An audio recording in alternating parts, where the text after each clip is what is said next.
스가랴 14장 말씀을 보시면 그날에 관해서 말씀하십니다. 그날은 하나님의 날이요, 그날은 종말의 날이고, 그날은 심판의 날이고, 그날은 하나님의 구원의 날을 의미하는 것입니다. 14장 말씀을 보시면 하나님의 날에 일어날 일들에 대해서 말씀해 주고 있습니다. 14장 말씀에 예루살렘에 대한 공격으로 시작되는 모습을 볼 수가 있고, 예루살렘에 대한 공격으로 예루살렘의 성이 함락되고 사람들이 사로잡히고 큰 위기가 임하는 것을 볼 수가 있어요.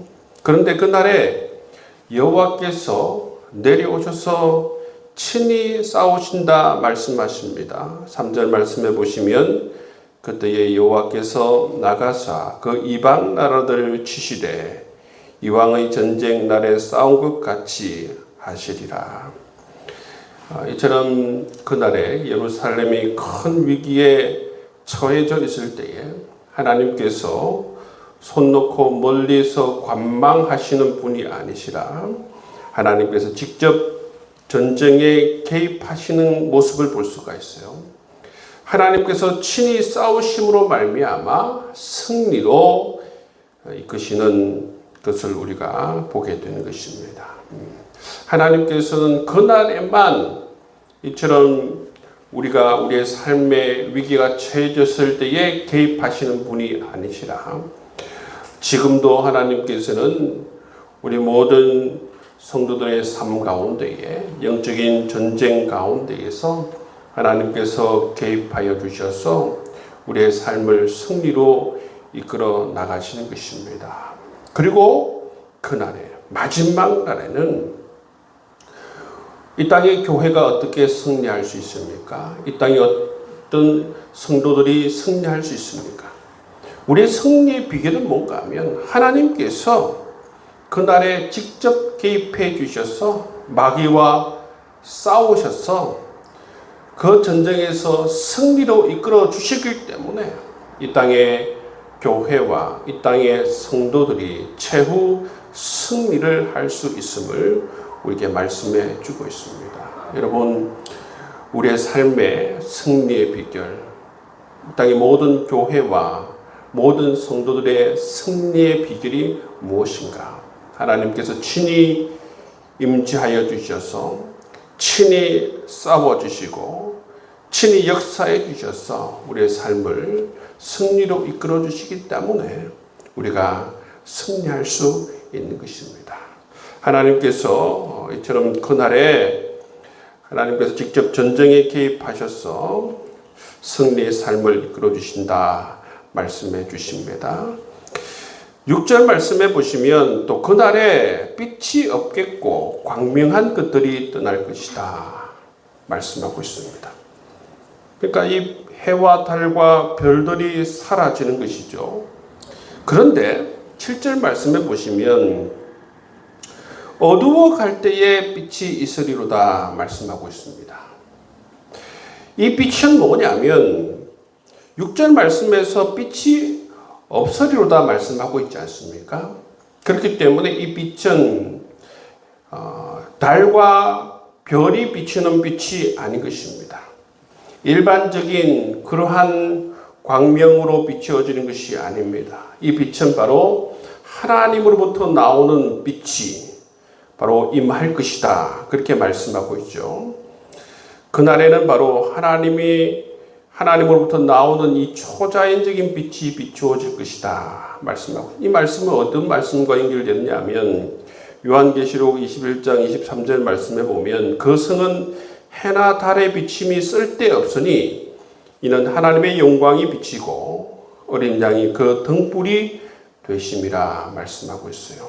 이 말씀을 보시면 새 하늘과 새 땅에는 해나 달의 비침이 없다.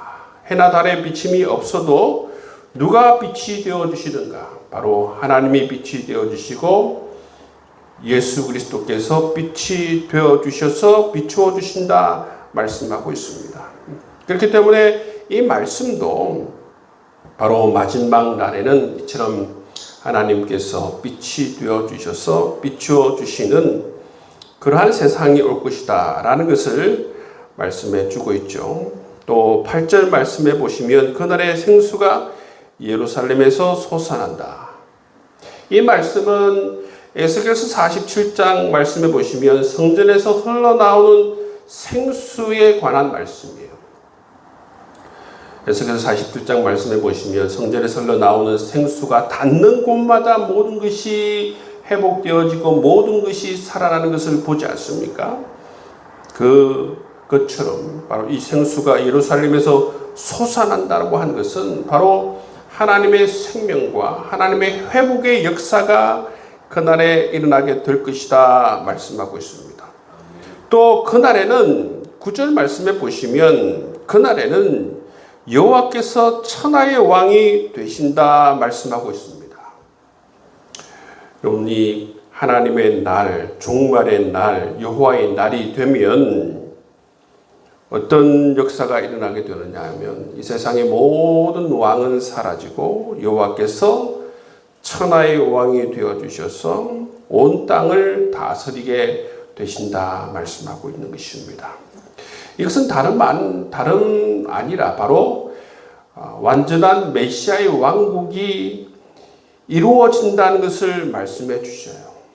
온 땅을 하나님께서 완전히 통치하시는 그런 날이 오게 될 것이고, 그래서 오직 하나님 여호와만이 홀로 높임을 받으시는 그러한 날이 임하게 될 것임을 말씀해 주고 있습니다. 그리고 10절에서 19절 말씀을 보시면 천하의 왕이 되셔서 모든 민족의 경배와 또 모든 민족의 불순종을 하나님께서 심판해 주신다 말씀하고 있습니다. 그래서 그날이 되면 하나님께서 천하의 왕이 되시는데 하나님을 대적하는 자는 하나님께서 심판하시고 또 그날에는 남은 자들 모두가 다 예루살렘에 와서 초막절을 지켜야 된다는 것입니다. 그리고 원래 이 초막절은 유대인 중에서 성인 남성들이 지키는 절기예요. 그런데 그날에는 이 유대인뿐만 아니라 모든 이방인들도 초막절에 다 와야 한다는 것이죠. 초막절에 와서 모든 이방인들이 경배하지 아니하면 하나님의 심판을 받는다는 것입니다. 자, 17절 말씀해 보시면 초막절에 올라와서 하나님께 경배하지 않는 자들에게 어떠한 심판이 있습니까? 하나님께서 비를 내리지 아니하신다 말씀하십니다. 만일 애굽 족속이 올라오지 아니할 때에 하나님께서 비를 내리지 아니하신다. 원래는 누구만 올라오는 것입니까? 유대인 남성 가운데에서도 여러분 이 장성한 사람들만이 참여하는 것이 유월절이에요. 그런데 여호와의 날에는 그날에는 이처럼 모든 이방 족속들도 이처럼 초막절에 참여해야 한다. 참여하지 않은 자들에게는 하나님께서 비를 내리지 아니하신다. 비를 내리지 않는다는 것은 바로 그들을 심판하신다는 것입니다. 이렇게 해서 그날에는 하나님께서 온 천하의 왕이 되어주셔서 하나님께서 경배를 받으신다 말씀하고 있는 것입니다.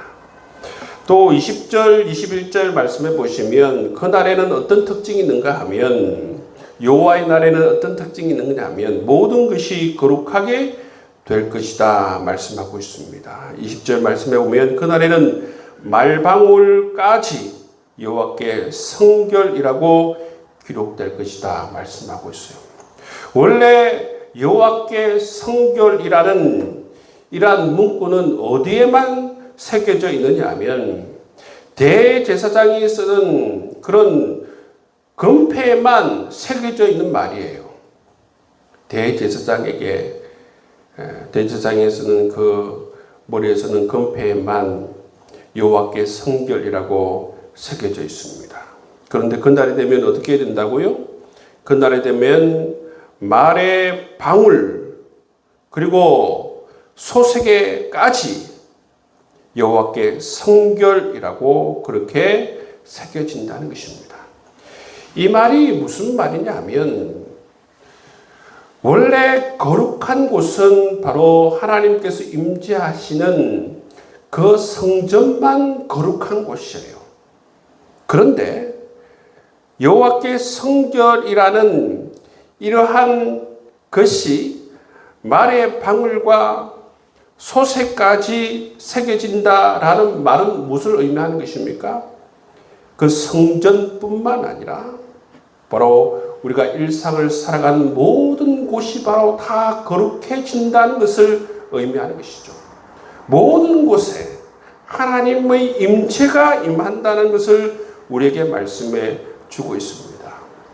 그렇기 때문에 성전 안에 있는 제사장, 성전 안에 있는 모든 기구만 거룩해지는 것이 아니라 성전 밖에 있는 모든 영역도 하나님의 임재가 있고 모든 영역도 거룩해진다는 것을 말씀해 주고 있어요.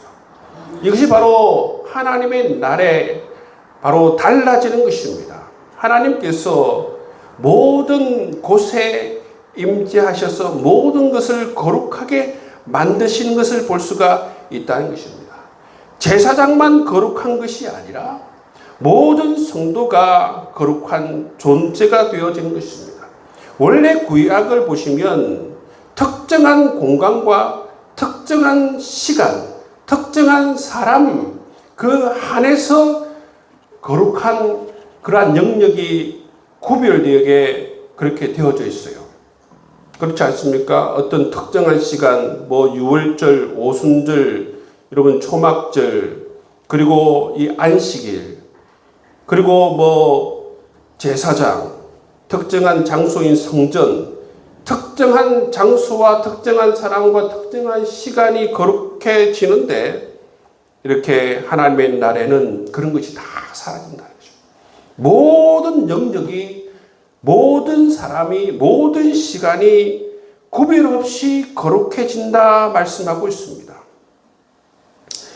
그래서 스가랴 14장에서 말하는 것은 모든 것이 거룩해진다. 우리의 모든 삶의 영역이 거룩해진다 말씀하고 있습니다. 이 말씀이 어느 말씀과 연결되느냐 하면 로마서 12장 1절 말씀과 연결됩니다. 그러므로 형제들아 내가 하나님의 모든 자비하심으로 너희를 구원하노니 너희 몸을 하나님이 기뻐하시는 거룩한 산 제물로 드리라. 이는 너희가 드릴 영적 예배니라 말씀하고 있어요. 여러분 하나님께 여러분 이 스가랴서 14장에서 특별히 말씀해 주는 것은 모든 시간과 모든 영역과 모든 사람 모든 것에서 다 이처럼 여호와께 성결 다 거룩하게 되어진 것을 볼 수가 있다는 것입니다. 여러분 하나님의 이 날에 여호와의 날이 되면 이처럼 모든 것이 거룩해지는 것을 볼 수가 있습니다. 이 스가랴서 14장 말씀은 그야말로 구약 사람들에게 하나님께서 말씀하실 때는 종말의 날이에요. 여호와의 날입니다. 심판의 날입니다. 여러분 오늘날 우리 성도들에게는 바로 이 날은 바로 하나님께서 다시 임재하시는 재림의 날이겠죠. 재림의 날, 심판의 날을 의미하는 것 아니겠습니까? 재림의 날, 심판의 날. 다른 말로 말하면 완전한 하나님 나라가 임하는 날을 의미하는 것입니까? 새 하늘과 새 땅을 의미하는 것이죠. 새 하늘과 새 땅이 되면 이처럼 완전한 하나님의 통치와 완전한 거룩함이 임하는 그러한 날이 이르게 됨을 우리에게 말씀해 주고 있습니다. 구약 성경이 바라보는 이 스가랴서 14장 말씀과 오늘날 우리가 바라보는 이 스가랴서 14장 말씀은 조금 시간의 간격이 있지만 그 의미는 바로 똑같이 종말에 임할 여호와의 날을 우리에게 말씀해 주고 있습니다. 종말에 바로 여호와의 날이 임하면 이처럼 모든 것이 변화되어지고 하나님께서 이처럼 천하의 왕이 되어 주셔서 다스리는 그 날이 오게 될 것임을 우리에게 말씀해 주고 있어요. 왜 하나님께서 지금 이 스가랴 선지자를 통해서 말씀해 주고 있습니까? 바로 그 날을 바라보면서 소망을 가지고 이 성도들에게 하나님께서 정말 하나님 백성답게 그렇게 살아가길 원하는 마음에서 이 말씀을 지금 해주고 있습니다. 말씀을 정리하자면 그날이 되면 하나님께서 직접 개입해 주셔서 우리 모든 믿음의 삶을 승리로 이끌어 주실 것이다 말씀해 주고 있어요. 그리고 두 번째는 뭡니까? 우리가 천하의 왕 되신 하나님을 바라보면서 천하의 왕 되신 하나님만 경배하고 살아가길 원하고 있다는 것입니다. 세상과 타협하지 않고 그날이 되면 모든 이방 사람들도 하나님께 와서 다 경배해야 되는 그런 날이 다가올 것이다 말씀하고 있어요. 그 말은 무엇입니까? 모든 사람들도 하나님을 경배하게 될 것이기 때문에 우리가 이 이방 사람들을 믿고 의지하지 말고 오직 하나님만 믿고 신뢰하며 살아갈 것을 말씀해 주죠. 또 마지막에는 모든 삶 전체가 바로 성결하게 거룩하게 되어질 것이다 말씀하고 있어요. 이 속까지 말방울까지 여호와께 성결이라고 그렇게 되어질 것이다. 우리 삶 전체가 어떤 시간과 어떤 장소와 어떤 사람 구별 없이 모든 것이 거룩하게 되어질 것이다 말씀하고 있습니다. 이 말씀은 뭐냐 하면 우리 모든 시간과 영역을 구별 없이 하나님 백성답게 거룩하게 성결하게 살아가길 원하시는 하나님의 마음이 담겨져 있는 것입니다. 여러분, 하나님께서는 구약 성경뿐만 아니라 신약에서도 동일하게 하나님 백성답게 거룩하고 성결하게 여러분 우리가 살아가길 원하고 있는 것입니다. 오늘도 하나님 백성답게 거룩하고 성결하게 살아갈 수 있는 여러분의 삶이 되어주시길 주의 이름으로 축복합니다.